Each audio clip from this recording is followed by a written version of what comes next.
अरमगान को पुलिस की हिरासत में तशद्दुद का निशाना बनाया जा रहा है, लेकिन रास्ते अलग हो रहे हैं। इस मुल्जिम से जो हथियार मिले हैं वो गैर मुल्की हैं। काला भी बोलेगा मैं गोरा हूँ।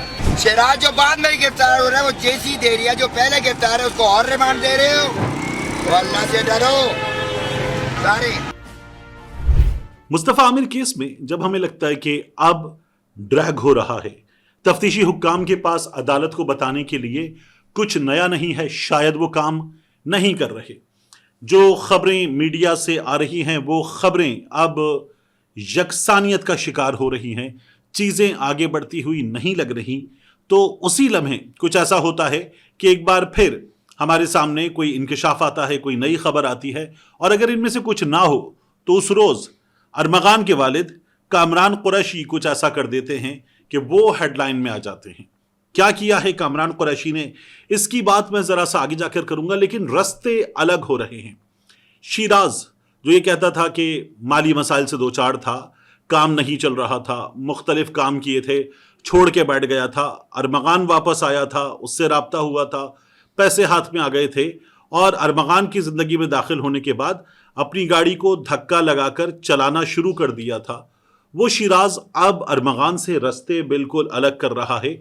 यह आज प्रैक्टिकली अदालत में हो भी गया। क्या हुआ आपको बताते हैं। देखिए, माजरा ये था कि सेंट्रल जेल इंसादे दहशतगर्दी कॉम्प्लेक्स कराची खुसूसी अदालत नंबर 4, इसके रूबरू मुस्तफा आमिर अगवा कत्ल केस में रिमांड खत्म हुआ तो इन मुल्जिमान को पेश किया गया।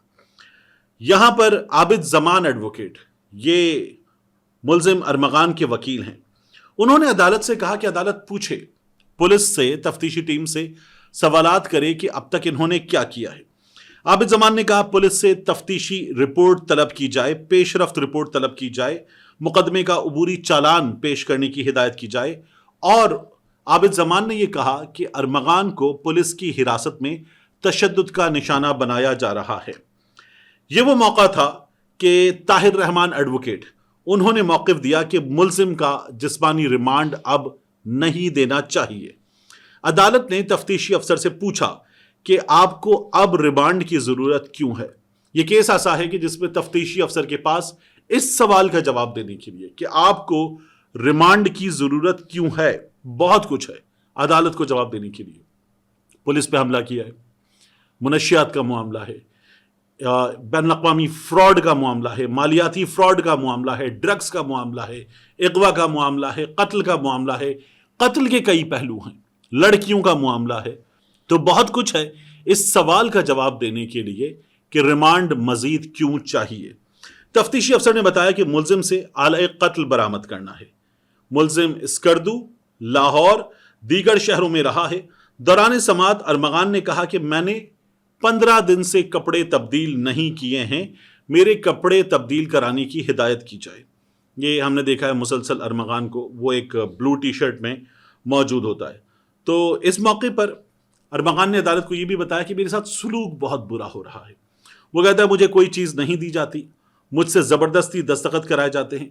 कल भी इन लोगों ने मुझसे ज़बरदस्ती अंगूठा लगवाया है। यहाँ पब्लिक प्रोसिक्यूटर जुल्फ़िकार अली आरई, उन्होंने ये कहा कि आले कत्ल अहम चीज़ है, आले कत्ल को हमें अरमगान से रिकवर करना है। इस मुल्जिम से जो हथियार मिले हैं वो गैर मुल्की हैं, उन तमाम हथियारों का हमें फॉरेंसिक कराना है, और साथ ही मुल्जिम से दीगर इदारे भी तफ्तीश करें। एफआई को खत लिखा था आईजी सिंध ने, और मुक़द्दस हैदर जो जेटी की सरबराही कर रहे हैं, उन्होंने ये जुमला कहा था कि we are not the competent authority, कि हम मालियाती फ्रॉड की तफ्तीश करें। तो ये जो दीगर इदारे हैं ये तफ्तीश कर रहे हैं, और इस मुल्जिम ने, अरमगान ने, शरीक मुल्जिम के साथ मिलकर मकतूल को जलाया, फिर पूरा पाकिस्तान घूमता रहा। अदालत ने यहां सवाल किया। अदालत ने कहा कि तफ्तीश में तफ्तीशी टीम ने गवाहों के 164 के बयानात रिकॉर्ड कराए हैं, मुल्जिम का मेडिकल कराया है, उसका कहां कहां और किस किस से लिंक है तफ्तीश करनी है। मुल्जिम कई मुकदमात में मफरूर है, यानी इसके जो पहले के मुकदमात थे उन मुकदमात में तो ये मफरूर है, ये जवाब दिया गया, इस बारे में भी तफ्तीश करनी है। यहां आबिद जमान एडवोकेट ने कहा कि मुल्जिम 17 दिन से पुलिस की कस्टडी में है। 17 दिन। अब एक कानून है, उस कानून के तहत जो रिमांड है वो 30 दिन का दिया जा सकता है, उससे ज्यादा रिमांड नहीं दिया जा सकता। बट قانون میں ایک پروویژن ہوتا ہے, اس کے مطابق ایکسیپشنل حالات میں آگے عدالت فیصلہ کر سکتی ہے.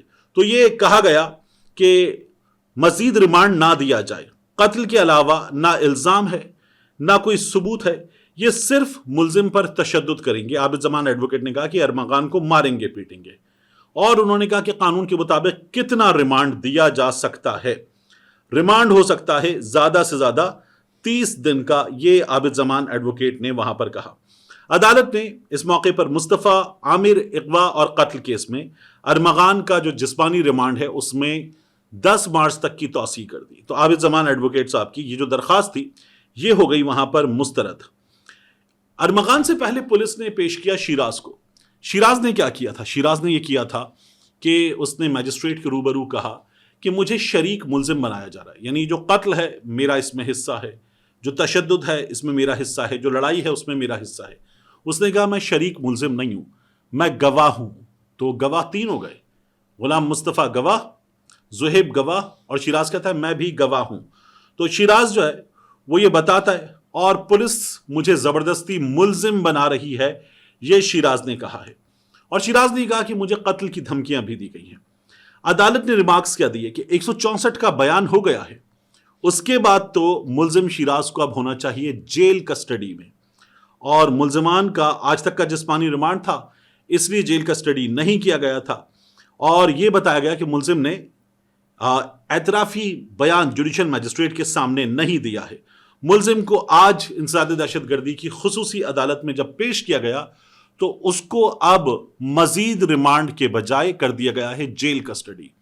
جیل کسٹڈی ہو جانے کے بعد وکلا کوشش کرتے کہ ان کے موکل کی ہو جائے ضمانت, اور جیل کسٹڈی ہو جاتی ہے تو پھر اس کے بعد بندہ جو ہے وہ پولیس کے پاس فزیکل ریمانڈ پہ نہیں ہوتا.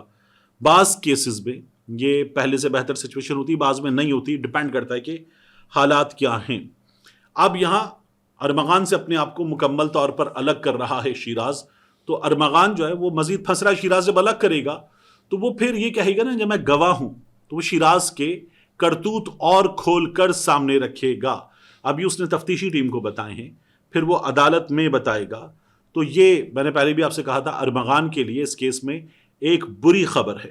یہاں ایک اور چیز یاد رکھیے گا کہ عدالت میں جب ارمغان نے یہ کہا کہ مجھے تشدد کا نشانہ بنایا گیا ہے, تو عدالت نے اپنی جانچ کے بعد یہ کہا کہ ارمغان پر تشدد کے نشانات نہیں ملے ہیں. سرکاری وکیل نے یہ کہا کہ ملزم انتہائی شاطر ہے, جس سے آلہ قتل کے طور پر جو اسٹک استعمال ہوئی وہ اسٹک برآمد کرنی ہے. اس ملزم نے 300 لڑکے لڑکیوں کو ویڈ کے نشے پر لگا دیا ہے. ہمیں اس کی بھی تفتیش کرنی ہے, ہمیں ریمانڈ دیا جائے. یہ وہ موقع تھا کہ جب ارمغان کا ریمانڈ وہ ہو گیا منظور, اور اب اگلی سماعت ہوگی اس کی 10 مارچ کو. ایک سین اور ہوا عدالت کے باہر. عدالت کے باہر اس کیس میں جب سین ہوتا ہے تو وہ ہوتا ہے ارمغان کے والد کامران قریشی کی جانب سے. صحافی ان سے سوالات کرتے ہیں. وہ ظاہر ہے کہ اپنے بیٹے کے بارے میں جب یہ جملہ خود کہہ چکے کہ I've been appointed investigation officer in my son's case by Allah, تو وہ پھر بڑے غصے کے ساتھ, بڑے جوش کے ساتھ اپنے بیٹے کا کیس صحافیوں کے سامنے لڑنے کے لیے کھڑے ہو جاتے ہیں. کیس بھی لڑتے ہیں اور صحافیوں سے وہ الجھ بھی پڑتے ہیں. آج بھی یہ ہوا کہ شیراز جو کہہ رہا ہے کیا وہ درست کہہ رہا ہے؟ تو انہوں نے کہا ہو شیراز, کون ہے شیراز؟ اور پھر انہوں نے غصے کا اظہار کیا کہ جو پہلے گرفتار ہوا تھا اس کو جیل کسٹڈی نہیں کیا, جو بعد میں گرفتار ہوا اس کو جیل کسٹڈی کر دیا, کیسے کیا جا سکتا ہے؟ اللہ سے ڈرو. صحافیوں کو انہوں نے وہاں پر یہ تمام باتیں کر کے تقریباً ڈانٹنے کی کوشش کی. تو کامران قریشی صاحب کو ہم ایک مخصوص انداز میں اس کیس میں ہمیشہ دیکھتے ہیں, اسی انداز میں نظر آئے. کامران قریشی نے کیا کیا دیکھیے. تو آپ پکڑے گئے ہو, کبھی چھتر کھائے؟ کالا بھی بولے گا میں گورا ہوں. تم نے ہر چیز سے ڈرتے ہو, اللہ سے ڈرنا تم نے چھوڑ دیا. شیراز جو بعد میں گرفتار ہو رہا ہے وہ جیسی دے رہی ہے, جو پہلے گرفتار ہے اس کو اور ریمانڈ دے رہے ہو. تو اللہ سے ڈرو سارے.